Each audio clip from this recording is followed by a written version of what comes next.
This area is a part sun and dapple shade area. It does get the afternoon sun, including the late afternoon sun, and so I need plants that can tolerate the heat and also can tolerate some shade as well. This is the first plant.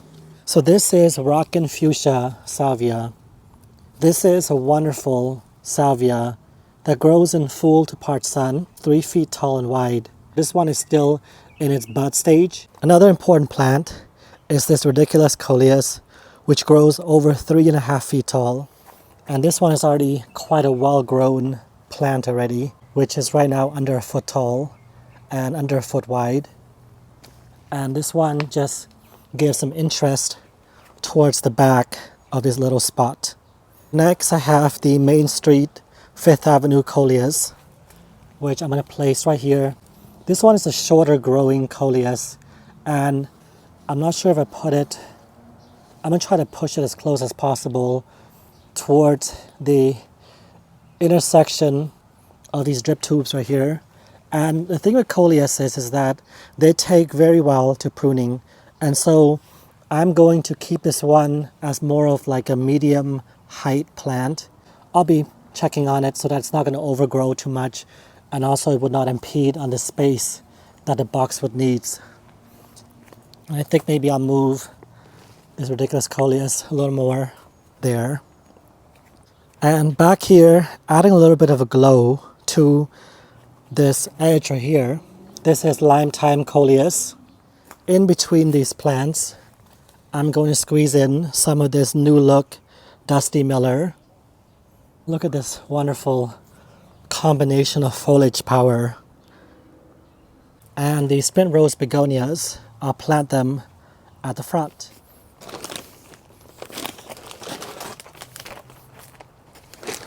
The first plant I'm going to plant is the Salvia, because this is the focal point plant, and wow, already very well rooted. So I'm going to break the root memory.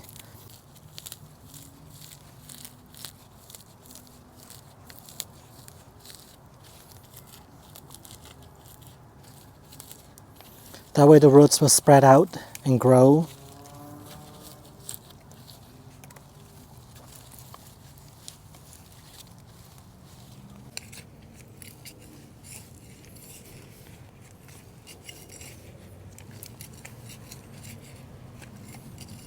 I'm going to move these begonias so you can see what I'm doing.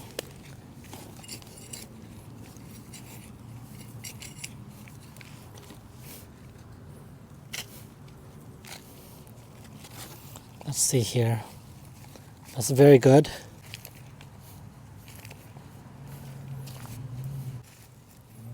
Let's see which way.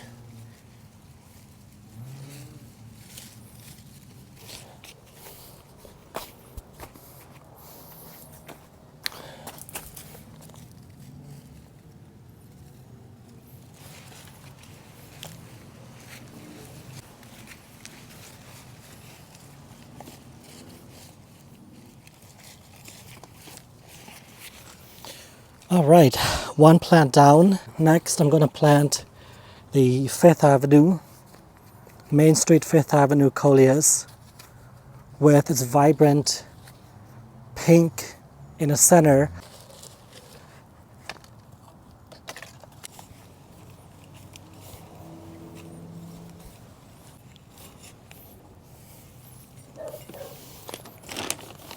Add in some of that soil amendment all around.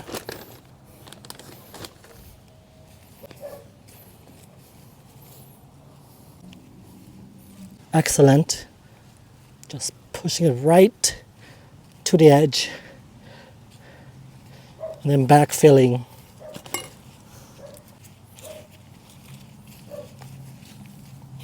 I like to also, when I backfill, I like to push down on the sides. That way I could make sure that the soil is properly back in its place, and also covering up any air pockets.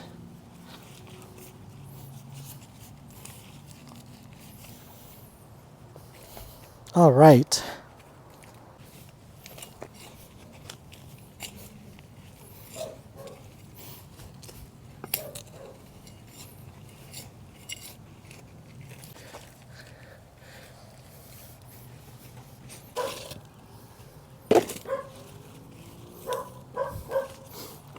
Nice root system.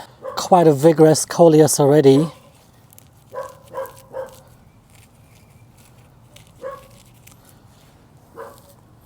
By the way, that's not my dog. That's my neighbor's dog.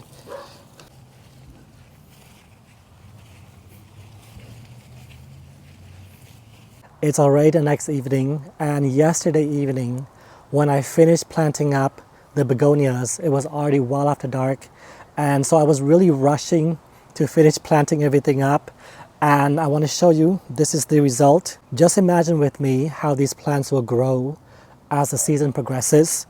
The Rediculous Coleus will grow to over 3.5 feet tall and 2 to 3 feet wide. So imagine them like this, this large, like this.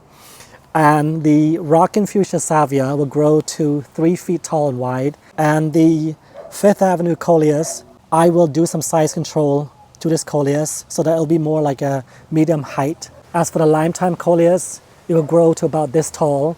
So this space right here will be filled by this Limestone Coleus. As for the Spent Rose Begonias, they'll form a little hedge at the front. As for the two Dusty Miller New Look, because they're more of a full sun plant, in the part sun, they will still grow. They might grow and become a little leggy, and but I'm gonna give it a try to see what happens. I think they will still grow.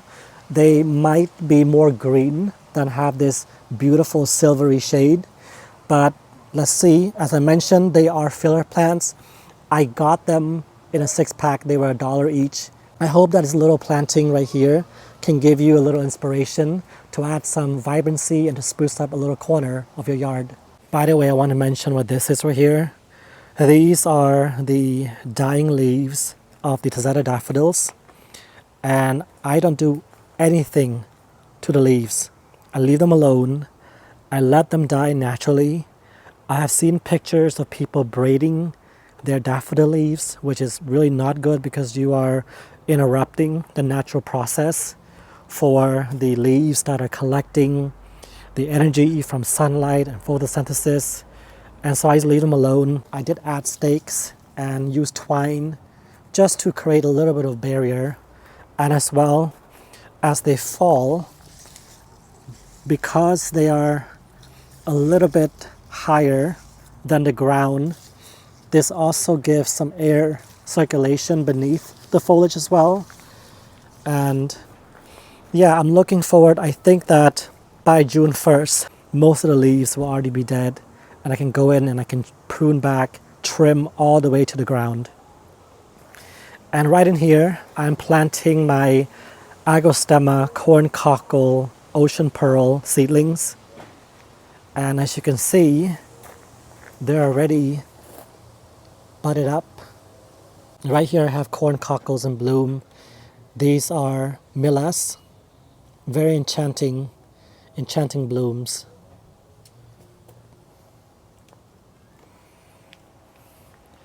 And here's my little poppy patch in bloom. This is the mix called Double Shirley. Look at this, how beautiful. Double Shirley.